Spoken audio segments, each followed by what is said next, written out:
Aksi pencurian di sebuah warung baru-baru ini kembali terjadi. Kali ini peristiwa itu terjadi di kios Bugis Jalan Amabi Tova, Kupang, NTT. Tampak dalam rekaman CCTV yang dibagikan oleh akun Instagram @medsoson pada Sabtu 1 Oktober kemarin, seorang pria tengah duduk menjaga warungnya. Kemudian tak berapa lama datang seorang pria bersama temannya. Namun teman pria yang mengenakan celana pendek dan kaos lengan panjang itu hanya menunggu di sepeda motornya di dekat jalan.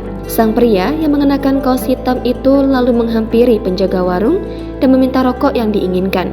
Usai diberi rokok, pria berambut gondrong itu lalu mengatakan lupa membawa uang dan hendak meminjam di temannya yang menunggu di sepeda motor. Pria itu kemudian berjalan menemui temannya tersebut. Namun bukannya meminta uang, ia malah menaiki motor sang teman lalu tancap gas. Sontak hal itu langsung membuat pria penjaga warung langsung melompati lemari kaca yang ada di depannya. Ia juga langsung mengejar kedua pria yang melakukan pencurian rokok tersebut. Namun sayangnya rekaman CCTV itu tak menunjukkan kelanjutan aksi pencurian tersebut usai sang penjaga warung mengejarnya. Sehingga tak diketahui bagaimana akhir dari peristiwa tersebut. Yang pasti kejadian ini langsung mencuri perhatian warganet hingga viral di sosial media. Tak sedikit warganet yang juga mengecam aksi kedua pria tersebut.